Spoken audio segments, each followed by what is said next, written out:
Hello, this is my video presentation, Educational Blogs, Analysis and Critique Assignment by Christy, Tyson.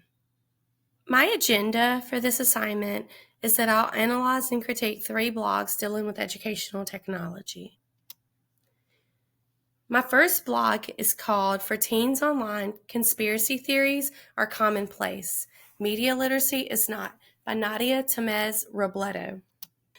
The blog discusses one of the most pressing problems pertaining to the present-day World Wide Web, which is the dispersion of fake information and teens being some of its most active users. The author discusses the rise of conspiracy theories in the teenage generation, especially attributing to the social media platforms. The blog exposes how through the use of TikTok, YouTube, and Instagram, teenagers are exposed to dramatized and unproven information. These platforms practice the accelerated spread of conspiracy theories and misinformation and content due to wanting high engagement rate. The author also emphasized the role of schools in addressing this issue. While digital literacy programs exist, many schools have not adequately equipped students with the critical thinking skills necessary to evaluate online content. Tamez Robledo points out that media literacy education should be more actively integrated into curricula to help teens develop the ability to question and verify information before accepting it as truth. When I analyzed this blog, I noticed that Tamez Robledo used simple language in explaining her ideas and theories, making them easily understandable by any person, regardless of their education level. What the author has to say on media literacy is rich, and the points are broken down in a way that's easily comprehended without underestimating the subject. That's why readers, whether they're educators, parents, or teenagers, will find this article helpful. Will find this blog helpful. These ideas are supported by media literacy educators. I loved that this blog was supported by media literacy educators, psychologists, and teachers, further enhancing the research for this article and arguing that people are gullible since they fail to reason and critically think. Tamez Robledo not only discusses the problems associated with conspiracy theories, but also offers potential solutions. She advocates for media literacy education as a key intervention. My critique for this blog is that it succeeds in drawing attention to the problem by repeating the notion of media literacy, yet at the same time, the article can be a little misleading. Media analysis is not a simple tool that's acted upon in training media, but it could have presented more arguments on how media literacy has to be trained. Just increasing the number of media literacy classes may do little to address the overall problem of the consumption of conspiracy theories. I feel like the article could benefit from a broader range of potential solutions. Like, for example, it could explore how digital literacy efforts could be integrated with social emotional learning programs to help teens navigate online spaces, not just with logic, but also with emotional intelligence. According to Conspiracy Theories and the Internet, a threat to media literacy, there is an urgent need for media literacy programs to address this growing problem, most importantly, improving critical thinking skills in our youth today. Additionally, examining how families and communities can work together to counteract misinformation might have provided a more well-rounded approach. Although the article touches on the role of social media platforms in amplifying misinformation, it could have been more critical on these platforms' specific practices. For instance, the article doesn't delve deeply into how algorithms prioritize sensational content that fuels conspiratorial thinking. The power of platforms like YouTube, Facebook, and TikTok in shaping young people's views is not just a function of the content they consume, but the way those platforms actively push content based on engagement metrics. Addressing the accountability of these platforms would have provided a more holistic understanding of the problem.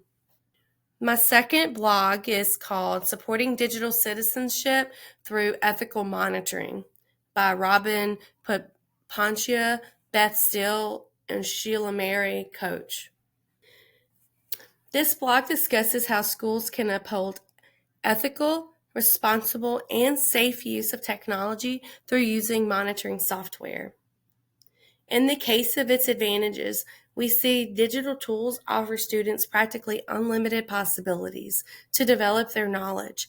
And in the same time frame, they're becoming prone to developing risks like cyberbullying, popping up obscene images or ads, or simply distracting from the learning process altogether. Ethical monitoring focuses on achieving the desired goals in student safety without violation of their rights.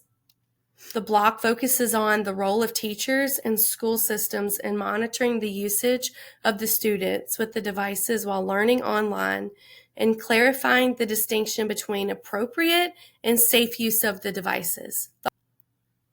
The author discussed the key elements of digital citizenship and how it remained crucial in ensuring students' academic achievement in addition to readiness to create a constructive part in global society that has embraced the advanced technologies.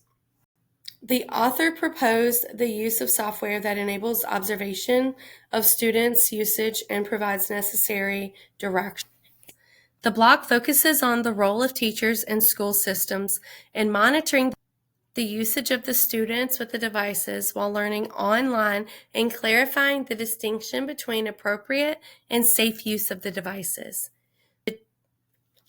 The authors propose the use of software that enables observation of students' usage and provides necessary direction. The software Hapara assists the students in such aspects as giving individual feedback, monitoring the performance of their students, or guaranteeing that their learners are not wasting their time on surfing worthless websites.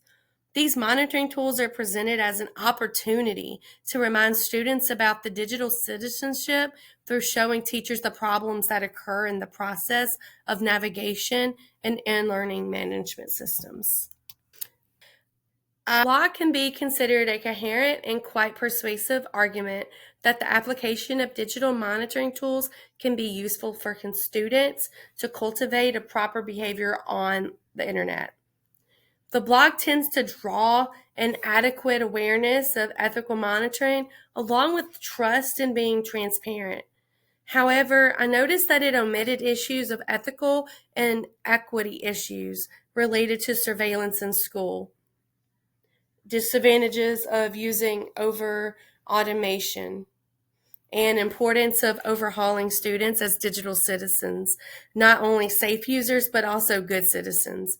It would have been more helpful to the blog's argument if the reasoning was more critically developed with respect to the potential harm entailed by monitoring, especially as it regards privacy, equity, and student agency.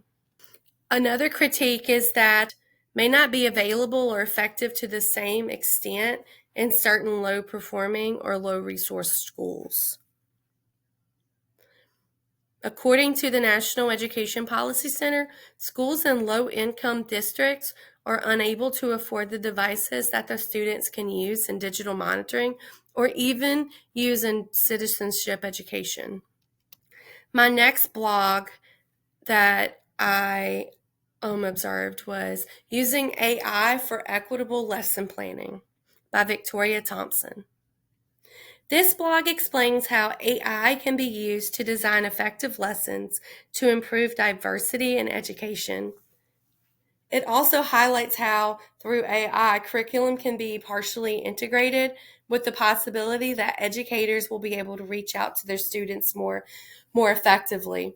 The blog also discusses some of the challenges that that they may face with the classroom implementation of the model, such as teachers losing their decision-making authority and invasion of what is termed as AI imperialism that is compounded by overall reliance on artificial intelligence. From Thompson's perspective, it's possible for the learning application to use data tracking for student performance, assessment results, different styles of learning, and areas of interest to develop lessons for every learner. This would make teaching more adaptive or even compliant. Since AI eliminates biases, that is usually intuitive when developing curriculum, students of all gender will learn a more neutral curriculum. Instead of competing with teachers, AI should be anticipated as a means to support educators and give them information they might need to make appropriate action. Ultimately, Thompson clearly underlines the idea of teachers' participation in decision making. My critique on the blog is where Thompson does briefly discuss the notion of putting power in the hands of teachers. There's minimal reference to the kind of professional development teachers will need to deploy those AI technologies. It is challenging to follow the increasing load of technology and remain spiritually unburdened. But how can we guarantee that teachers will be ready to incorporate that approach into their lesson planning? Although the article highlights the significance of AI tools, it might pay more attention to how schools in low-income areas may face challenges of the application of AI. The discussion of equity should encompass how one can overcome this digital gap and not only the impact of AI. So my overall critique for all blogs, I noticed that each blog tackled distinct yet interconnected aspects of digital literacy, technology, and education. Collectively, they address the ways in which technology impacts young people's lives, learning, and social dynamics, emphasizing the need for both tools and strategies to ensure equitable, ethical, and informed engagement in the digital age.